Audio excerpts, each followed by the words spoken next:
when a big company like Xiaomi, which makes high-quality phones that outprice the competition, suddenly releases a controller, more than one might find it attractive, especially when its design is as striking as this Gamepad Elite Edition. But behind their designs and made-up words, will they be able to repeat the formula that makes their phone successful? Or will they get lost in the details needed for a suitable controller? It's more the second than the first. Welcome back, I'm Claudio, and this is Zero to Tech.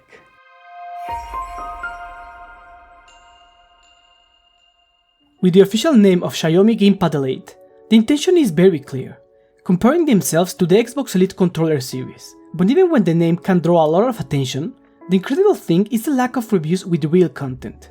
Coincidentally, they all mention the same marketing nonsense and none tested all the features.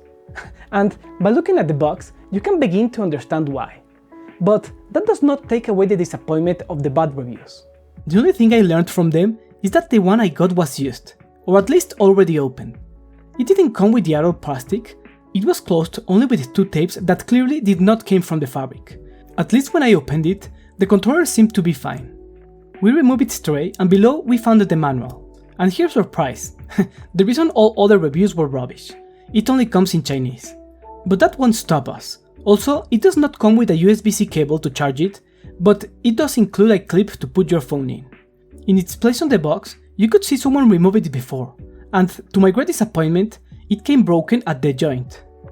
And it's a shame because it's very well designed. After putting it on the controller, it points more towards the front of the controller, not up. This makes the phone position better balanced than most clips, even though it doesn't have the ladder design.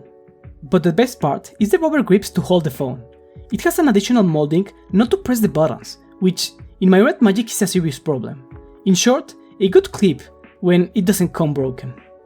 Checking out the design, it's weird. It looks to be inspired by the PlayStation controllers, with the handles pointing back, but the stick and the D-pad layout more like the Xbox, with the analog stick at the top left and the D-pad at the bottom center. In addition to the expected buttons, we have the menu button, which has a color LED that indicates stuff, and a function button with 3 lines. There are also 2 additional buttons on the back of the handles, which are in a good position. Finally, there is a small hole in the back to hard reset the controller. The quality feels top notch. It is heavy and the plastic has a very soft texture. Everything feels great. All the buttons use micro switches instead of membranes, so Xiaomi says they are mechanical, but they feel very good. And the top and back buttons have a smooth finish. In my opinion, the ergonomics are good. When you grab it, everything is in its place and accessible. The only mentionable ones are L and R that are very high up, and the D-pad which is not in the best position. If we look it from behind, one of the handles has a hole to store the USB receiver, which unfortunately is important because of how they implemented the protocols. So yes, the problem with people that review it is that they have no idea of how to use it because the instructions only come in Chinese, and they didn't make the effort to read it. But after a crash course in Chinese, where I learned nothing at all, we used Google Lens to unlock its secrets. So, not good on Xiaomi's part. If they sell the controller in other markets, at least they should translate the instruction booklet. The controller is advertised to work in Windows and Android. We turn it on by pressing the menu button for 3 seconds, and has 4 connection modes, which you can change by double-clicking the mode button. The first one is Android, which works via Bluetooth and uses direct input. Then you have another Bluetooth mode used for the mapping app. The 2 additional ones use the included USB receiver, not Bluetooth, and use X input, which is a disadvantage because it only has X input over the USB dongle. Using Bluetooth, it connected to Android and had its share of problems that we will see in the next section. And with the USB dongle, we tried it in both Android and Windows and very well. Everything works as it should. Something that no one has translated from the manual is that to pair it for a second time, you have to press up on the D-pad while you turn it on. As additional features, they say it has a 3-dimensional rumble motor. That the truth is nothing more than good feedback. The only way to use it is on Windows, and it actually feels pretty good. Better than any crappy controller, but nothing to compare to the trigger effect on the Xbox Series controller, and even less to the one on the PlayStation 5. It also has a gyroscope, but doesn't support any consoles that use it, like Switch or PlayStation.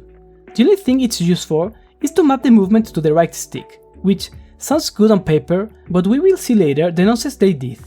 For the battery life, there are no official numbers, but due to the size, 830 mAh, And the type of controller, I would say about 15 hours of playtime. And it has all the features to save battery. It will turn off if it doesn't connect in less than a minute, or if you don't use it for 10 minutes. The controller also has an app called Mi Game Center, and here they keep falling because it's not available in the Google App Store. And after finding it and sideloading it to the phone, it only comes in Chinese, impossible to understand.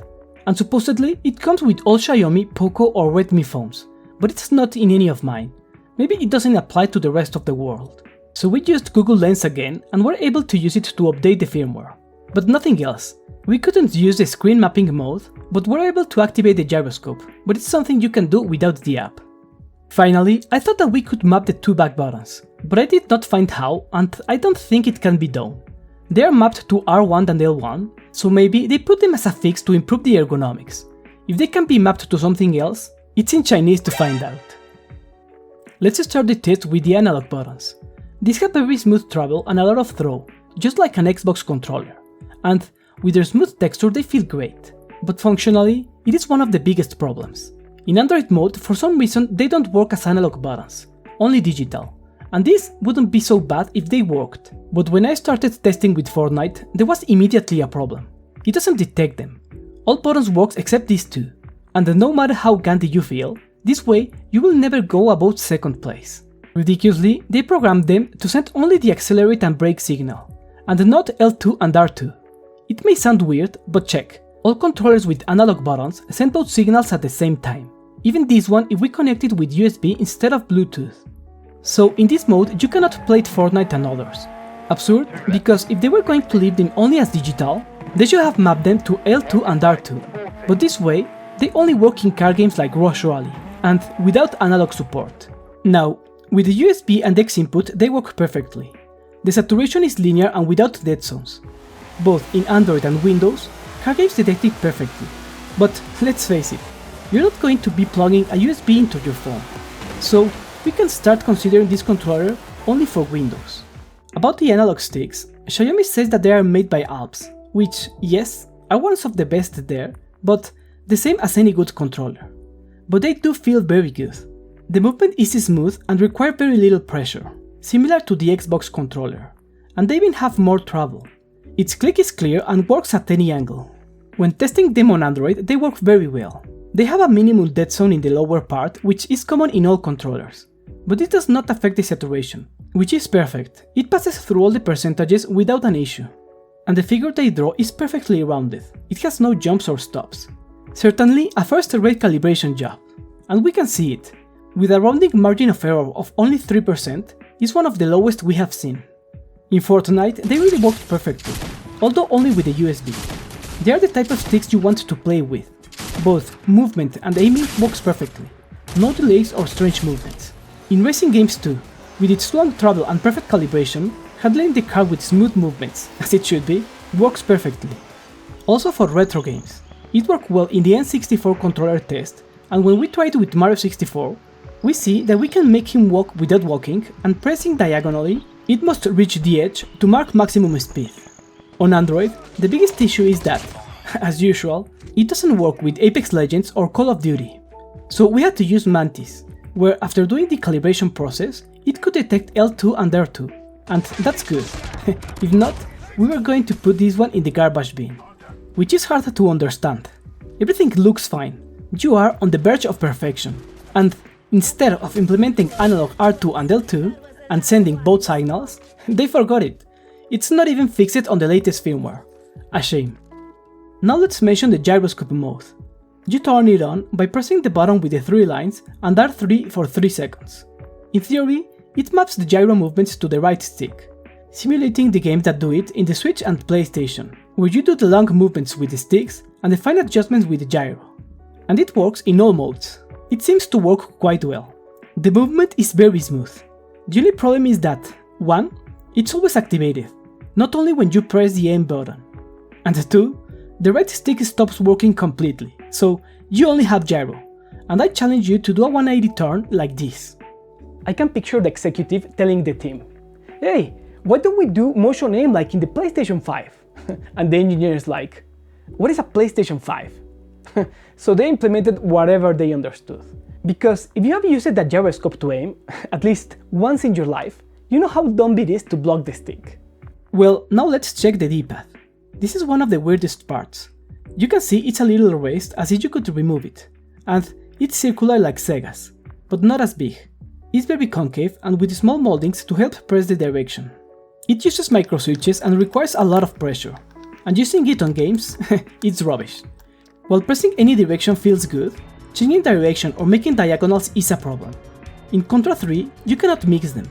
You must press the diagonal, but the tactile feel and the stiffness of the switches makes it impossible to know if you're pressing it right. Even then, I think that for precision games, you can get used to it. But don't even think on fighting games. Making the sequence is impossible. I don't know if it's because you go through the diagonal too fast, or keep it pressed, or timing, but they simply don't work. You can do the special moves, but not consistently. Doing them is flipping a coin. The rest of the buttons have the same feel, but here it works very well. It comes with the Xbox ABXY layout and also uses micro switches, which makes them stiffer than normal, but gives them a very good tactile feel. Xiaomi says they are mechanical, and I cannot say no, but stop the BS marketing. They are just micro switches. Same with the function buttons, micro switches, which is common in this case, and they feel very good. Elden are buttons as well, but in this case the click feels very different and has more trouble than you would expect, but they work perfectly. And if you don't like them, you can use the ones on the handles, because they are the same. It's just a pity they could not be mapped. Alright, let's now check the price and the competition. The official price was $99, but as you can see, it has come down by a lot, and it's easy to get it for less than $60. I paid about $65 on AliExpress at the AI Intelligent Tech store. Don't use it, because as I showed, the box was opened and the clip was broken. And it's a shame. It's a controller full of good intentions but poor execution. The quality is there, but it was also made by a soulless corporation which had the idea of what they wanted, but not the knowledge to carry them out. And really, the only way to recommend it is as a Windows-only controller, if you can leave the USB dongle plugged in. But if you want it for Android, the competition is much better, especially the GoldieKit King Kong Pro 2. It doesn't need the USB and works on the Switch too. What else makes it better? Check out this video for the full review. Don't forget to like and subscribe, and remember, retro games, modern technology, zero to tech.